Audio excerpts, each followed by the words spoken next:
Сексуалното образование представува посебен предизвик за пласирање низ за дезинформации кои ја збунуваат јавноста. Често се создава погрешен впечаток дека сексуалната едукација ќе биде учење на младите како да имаат секс, што е дезинформација. Во суштина мора да сватиме дека сексуалното образование не е порнофилм. Ова се најчестите шпекулации кои ја доведуваат во заблуда јавноста за сексуалното образование. Мит, сексуалното образование ќе ги потекне младите на рани и ризични сексуални односи. Факт, за жал многу луѓе веруваат дека ова е вистина, но факт е дека ова е дезинформација која е пропаганда за промискуитет. Овој мит се заснова на погрешното верување дека дискутирањето за сексуалноста и сексуалното однесување отворено поттикнува превземање на сексуален ризик. За жал, оваа дезинформативна пропаганда влијае врз јавноста во поглед на перцепцијата дека отвореното зборување за секс сигнализира дека општеството одобрува млади луѓе да имаат секс. Еве што е точно.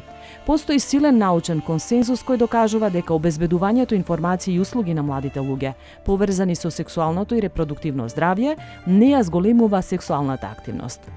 Наместо тоа, младите луѓе кои имаат пристап до сеопфатни информации за сексуалната едукација се чувствуваат посигурни за својата сексуалност, што го одложува првото сексуално искуство и се користи контрацепција.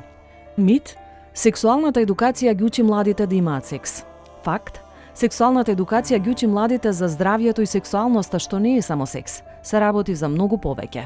Сексуалната едукација не учи за нашите тела и како тие функционираат, како да формираме и одржуваме здрави односи од сите видови, од пријателства до романтични партнерства.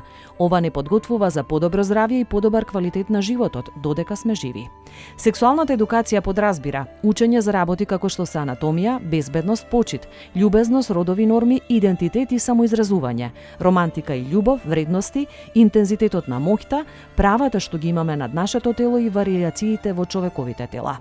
Ова значи подобрување на вештините потребни за ефективна комуникација, донесување одлуки, тврдење и почитување на границите, да бидете етичка личност и партнер, да се справувате со отфрлање, да се грижите за своето тело и да управувате со вашето здравје.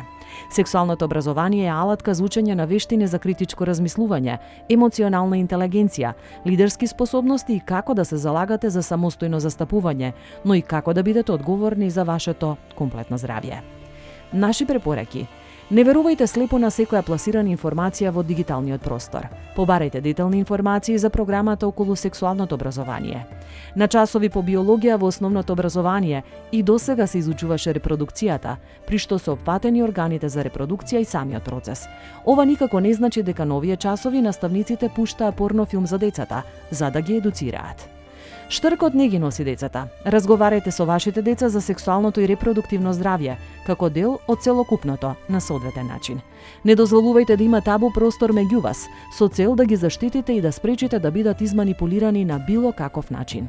Младите треба да знаат дека менструалниот чин не е заразна болест, ниту е срамен.